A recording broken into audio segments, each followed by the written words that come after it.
लोकसभा चुनाव का प्रचार अब चरम पर पहुंच गया है। प्रचार के लिए 9 दिन और मतदान के लिए 11 दिन शेष रह गए हैं। अंचल में तीसरे चरण में 7 मई को मतदान होना है। प्रधानमंत्री नरेंद्र मोदी की गुरुवार को मुरैना में चुनावी सभा हुई। यह बात सही है कि चुनावी सभा अपेक्षा के अनुरूप भीड़ जुटाने में संगठन नाकाम रहा, लेकिन प्रधानमंत्री की सभा से चुनाव का परिदृश्य बदलने की उम्मीद भाजपा को है। मोदी ने भी सभा में राष्ट्रीय मुद्दों को उठाकर मतदाताओं के दिल को छूने का प्रयास किया। यह चुनाव राष्ट्रीय मुद्दों पर है, क्षेत्रवाद और जातीय समीकरणों की बजाय राष्ट्र के गौरव और विकास का है।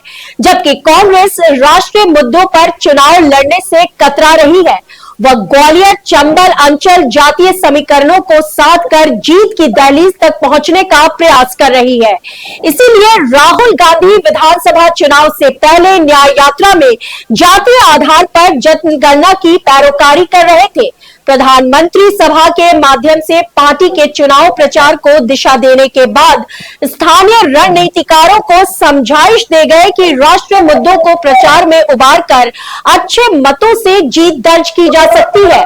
इसी पर ज्यादा जानकारी के लिए श्योपुर से हमारे सहयोगी doctor Bharat Bhushan phone line पर जुड़ चुके हैं।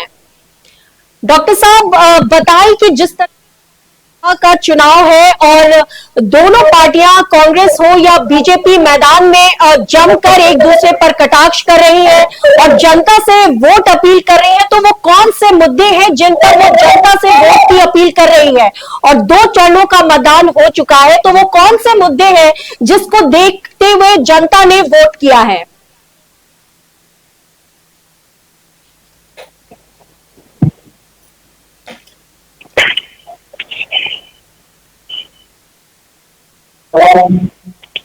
जी डॉक्टर साहब, जिस तरह से अभी चुनाव के 2 चरण हो चुके हैं, पहला चरण और दूसरा चरण हो चुका है और दोनों ही पार्टियां कांग्रेस और बीजेपी आमने सामने हैं और एक दूसरे पर कटाक्ष करने से बाज नहीं आ रही, साथ ही जनता से जमकर वोट अपील कर रही हैं। तो वो कौन से मुद्दे हैं जिनको लेकर दोनों पार्टियां जनता से वोट की अपील कर रही हैं?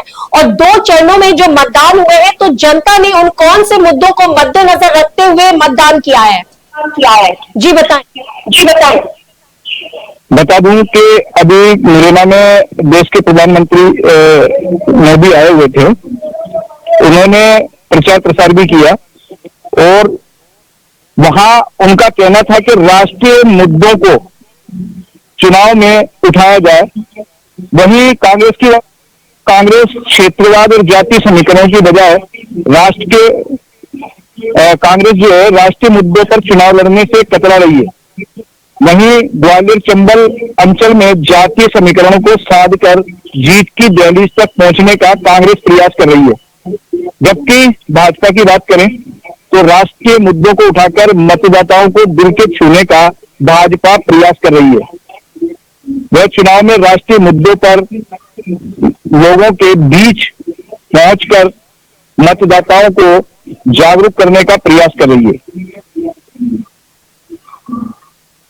तो अब की बार 400 पार जो मोदी जी का नारा है, तो क्या लगता है, जैसे 2 चरणों के मतदान हो चुके हैं, तो क्या ये अब की बार 400 पार होगा?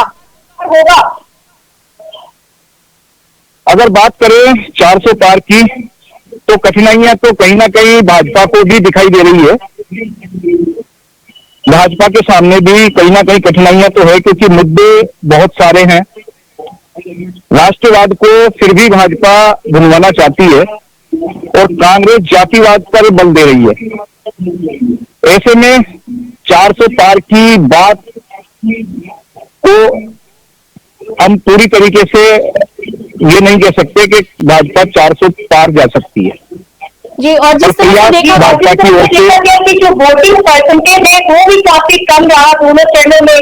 वजह कर्मी रही हो काफी कम वोटिंग परसेंटेज दर्ज किया गया है दोनों ही चरणों के मतदान में। तो इसका क्या असर देखने को मिल सकता है, इसके क्या नतीजे हो सकते हैं दोनों ही पार्टियों के लिए, कांग्रेस और बीजेपी के लिए क्या मायने है इसके?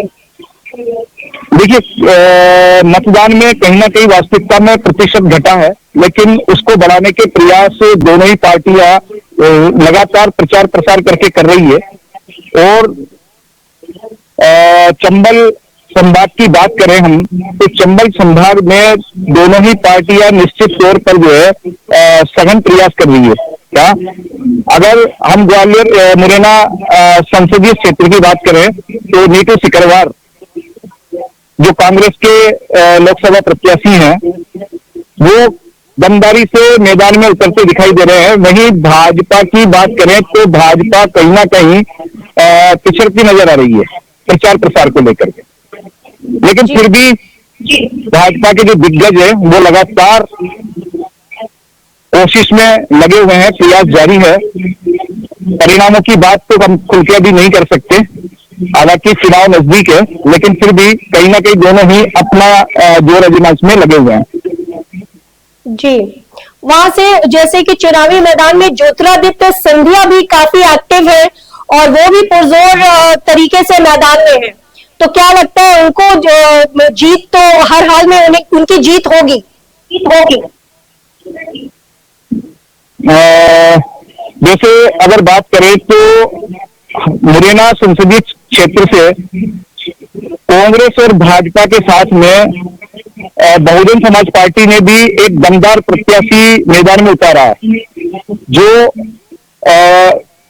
वैश्य वर्ग से है और कहीं ना कहीं अपनी अच्छी पहचान रखता है। इसको लेकर भी कहीं ना कहीं अगर हम बात करें तो भाजपा और कांग्रेस दोनों को कहीं ना कहीं लॉस होगा। जी, पर धर्म का जो एक मुद्दा है, जो राम मंदिर का मुद्दा है, क्या उसका भी असर देखने को मिलेगा चुनाव में? क्योंकि काफी बड़ा मुद्दा है और हिंदू जो है वो काफी भाव विभोर हो चुके हैं अयोध्या में रामलला की प्राण प्रतिष्ठा के बाद, तो इसका एक बड़ा असर देखने को मिल सकता है इस बार के चुनाव में। इस बार राम मंदिर का जो मुद्दा है वो अयोध्या में भगवान श्री राम की प्राण प्रतिष्ठा के बाद में देश भर में दीपावली मनाई गई थी। उस दीपावली के बाद कहीं ना कहीं वो मुद्दा जो है अब उस मुद्दे को विराम लग चुका है।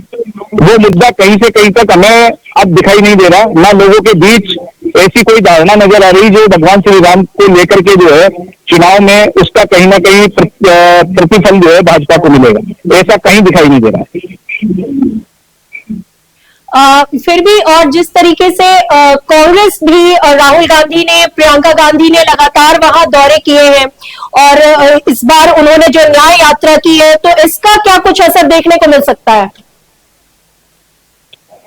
न्याय यात्रा और इनकी जो यात्राएं जारी है कांग्रेस की, उन यात्राओं से हालांकि कोई फर्क दिखाई नहीं दे रहा कि कहीं ना कहीं कोई जातीय मुद्दे बीच में आ रहे हों या ऐसा कुछ प्रचार प्रसार के दौरान या लोगों के मतदाताओं में ऐसा कोई कांग्रेस को लेकर के परिवर्तन नजर नहीं आ रहा है। जी,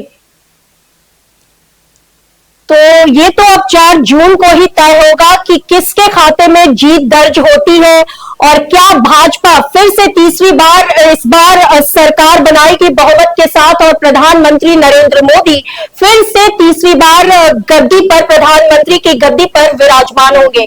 ये तो 4 जून को ही तय होगा। तो ऐसी तमाम राजनीतिक खबरों को जानने के लिए देखते रहे देश का नंबर 1 न्यूज चैनल प्रजातंत्र टीवी।